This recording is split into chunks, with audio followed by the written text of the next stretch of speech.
Nabi Yunus merupakan salah satu nabi yang diutus oleh Allah Subhanahu wa Ta'ala untuk mengajak penduduk Ninawa agar beriman. Ninawa merupakan daerah Mosul, Irak yang pada masa itu penduduknya berpaling dari jalan Allah dan masih menyembah berhala. Pada suatu ketika, Nabi Yunus menemui penduduk Ninawa yang sedang melakukan ritual penyembahan berhala. Kedatangan Nabi Yunus ditolak oleh para penduduk, bahkan mereka mengolok-olok dan menghinanya. Sehingga hal ini menyebabkan Nabi Yunus marah dan meninggalkan mereka. Kemudian Allah Subhanahu wa Ta'ala meminta Nabi Yunus untuk memberitahukan kepada kaumnya bahwa Allah akan memberikan azab.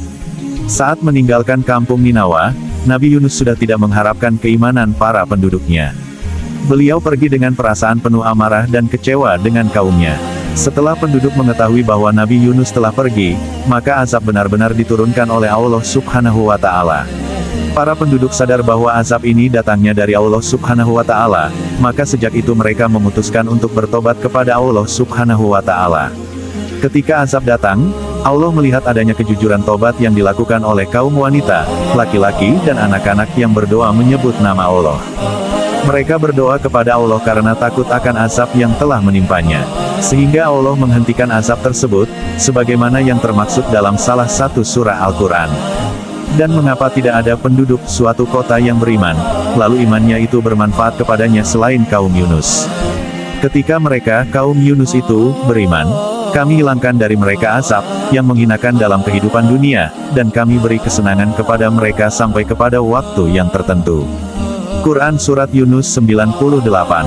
Melihat peristiwa azab, yang menimpa penduduk Ninawa, Nabi Yunus tetap meninggalkan kampung tersebut. Padahal Allah belum mengizinkan beliau untuk pergi meninggalkan para kaumnya. Namun Nabi Yunus sudah terlanjur marah kepada kaumnya. Setelah itu Nabi Yunus pergi ke tepi laut dan menaiki sebuah kapal. Tiba-tiba kapal yang dinaiki beliau oleng, terombang-ambing karena dahsyatnya ombak.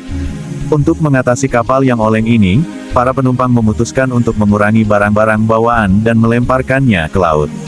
Barang-barang yang dilemparkan ke laut tak cukup untuk menampung beban. Sehingga para penumpang membuat kesepakatan, agar jumlah orang yang menumpang juga dikurangi dan salah satu harus melemparkan diri ke laut. Kemudian para penumpang kapal memutuskan untuk membuat undian. Hal ini disepakati bahwa siapa saja yang keluar namanya, maka harus bersedia melemparkan diri ke laut. Setelah dilakukan undian, maka nama Nabi Yunus yang keluar. Para penumpang tak enak hati apabila harus melihat Nabi Yunus yang harus melemparkan diri ke laut. Akhirnya mereka mengundi lagi, akan tetapi nama Nabi Yunus keluar lagi, hingga 3 kali berturut-turut. Dengan perasaan pasrah, Nabi Yunus akhirnya melemparkan tubuhnya ke laut. Setelah tubuh tenggelam di kedalaman laut, Allah telah mengirimkan ikan paus dan mengilhamkan kepada ikan tersebut, agar menelan Nabi Yunus tanpa merobek dan melukainya. Akhirnya ikan paus tersebut benar-benar menelan Nabi Yunus tanpa merobek dagingnya dan mematahkan tulangnya. Saat berada di dalam perut ikan, Nabi Yunus hanya melihat kegelapan dan tak ada makanan yang dapat dikonsumsi. Nabi Yunus akhirnya menyadari, bahwa hal ini merupakan buah dari tidak sabar dalam menghadapi kaumnya. Sehingga beliau berdoa dan memohon ampun kepada Allah Subhanahu wa Ta'ala. Hal ini sebagaimana yang tertuang dalam salah satu surah Al-Quran. Dan, ingatlah kisah, Zunnun, Yunus, ketika ia pergi dalam keadaan marah. Lalu ia menyangka bahwa kami tidak akan mempersempitnya, menyulitkannya. Maka ia menyeru dalam keadaan yang sangat gelap, bahwa tidak ada Tuhan yang berhak disembah selain Engkau, Maha Suci Engkau. Sesungguhnya aku termasuk orang-orang yang zalim. Maka kami telah memperkenankan doanya dan menyelamatkannya daripada kedukaan. Dan demikianlah kami selamatkan orang-orang yang beriman. Quran Surat Al-Anbiya 87-88. Setelah 40 hari, di perut ikan akhirnya Allah Subhanahu wa Ta'ala menyuruh ikan untuk memuntahkan Nabi Yunus. Nabi Yunus ditelan di waktu duha dan dimuntahkan di waktu sore. Allah Subhanahu wa Ta'ala telah memperkenankan doa Nabi Yunus dan mengeluarkannya dari perut ikan. Nabi Yunus dilemparkan di pinggir laut yang tandus dalam keadaan sakit. Kemudian Allah menumbuhkan sebatang pohon dari jenis labu untuk beliau konsumsi. Sebagaimana dalam salah satu surah Al-Quran, kemudian kami lemparkan dia ke daerah yang tandus, sedang ia dalam keadaan sakit, dan kami tumbuhkan untuk dia sebatang pohon dari jenis labu. Quran Surat Es-Safaat 145-146.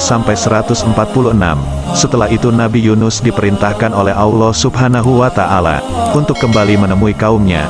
Hal ini dilakukan untuk memberitahu bahwa Allah Subhanahu wa Ta'ala telah menerima taubat para penduduk. Di samping itu, Allah juga akan memberikan mereka kenikmatan hidup hingga waktu tertentu.